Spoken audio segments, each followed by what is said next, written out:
We have a governor from Greece here with me. He will discuss that how the circular economy is more important than anything else that to deal with the day-to-day life in zero waste management. Sir, welcome to WNN. It's an honor for me to be with WNN. And coming from Greece and being a governor in the biggest insular region of Europe, consisted only by islands, which is the South Aegean region, some of the most well-known tourism destinations around the world, like Rhodos, like Santorini, like Mykonos. We do consider all the sustainability and environmental issues very, very seriously. And we work very hard and very big, persistent on moving things ahead. So one of the topics here in COP28 was and is as zero waste programs and zero waste communities. So I'm very proud to tell you that the first certified island, which is a zero waste island around the globe, is in Greece, is in my region, and it's called Tilos. So we implemented that 2 years ago. We started. Of course, we designed it 3 years ago when we started the implementation 2 years ago to transform one of our islands to the first ever zero waste community in the world. So what we did, the first was to close down the dump, the land where people used to throw the garbage. So that was closed, and the nature there was restored. Right. All right. So the next thing is that we took off all the bins, the garbage bins from the streets. So actually in this island there is absolutely no way to throw something outside of your house or your company or your shop. There are no bins on the streets. So the only way that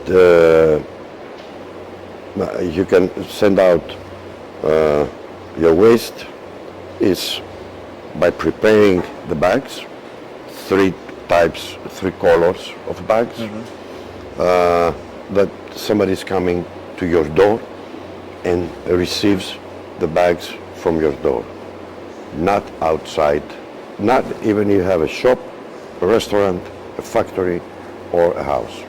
Yeah. So 2 years after that, so the three colors of bags that we provide to the local community.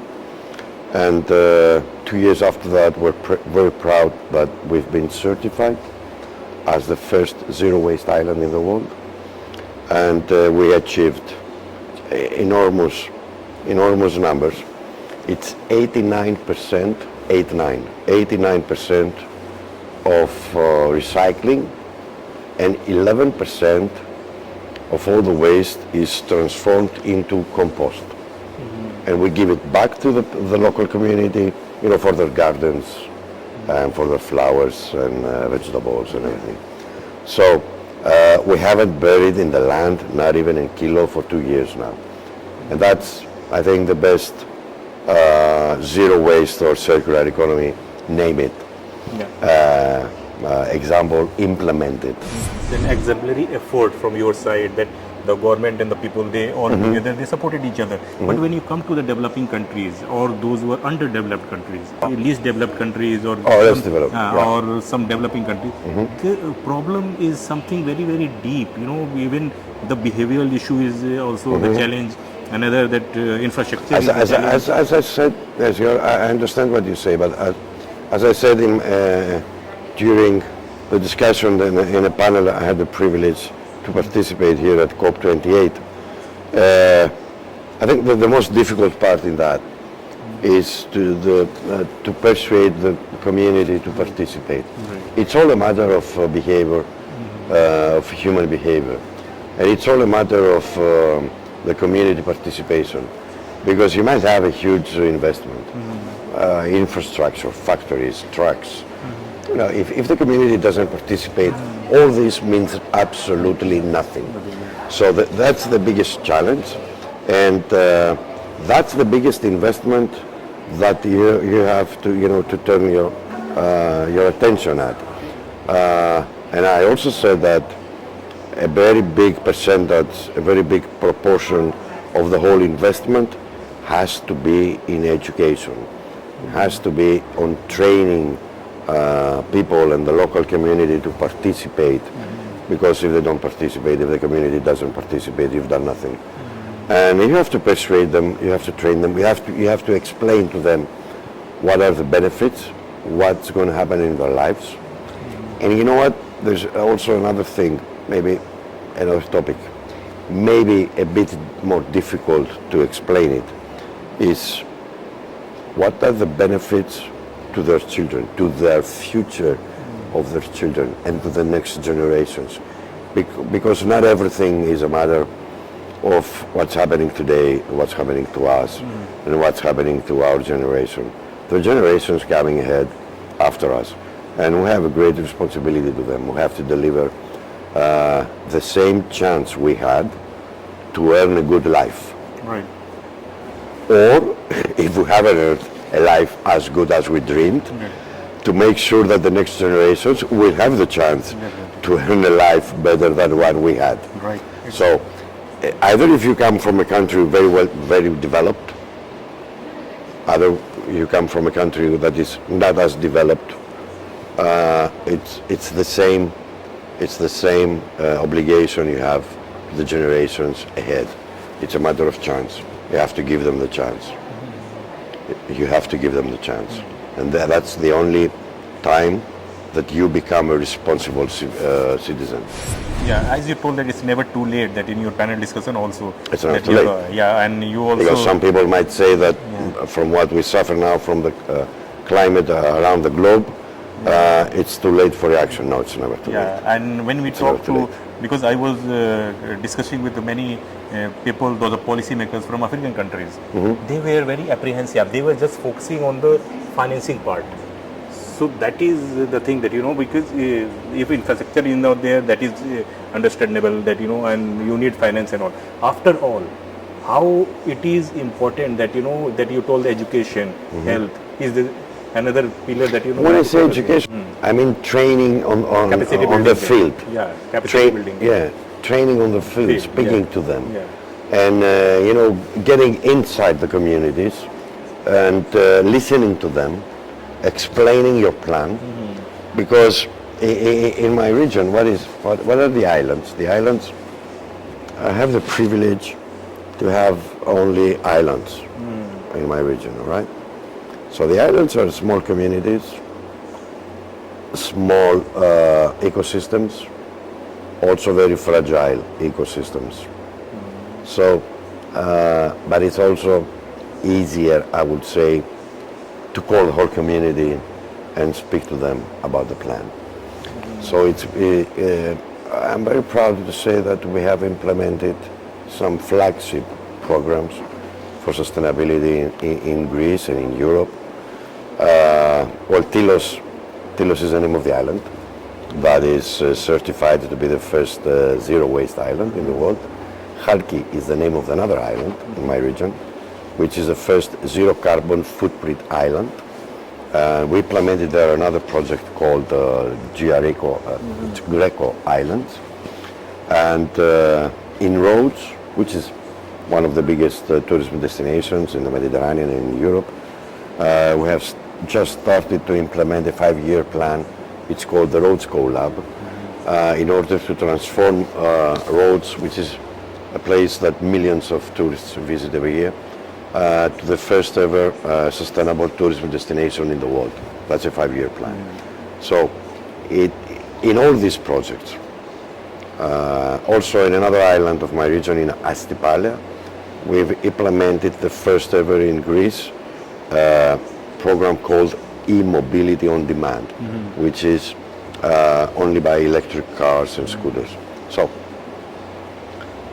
it was very often that the initial plan was changed after we spoke with the community and with the people, because my strong belief is that there is no plan that can have any kind of hope to success if the community does not participate.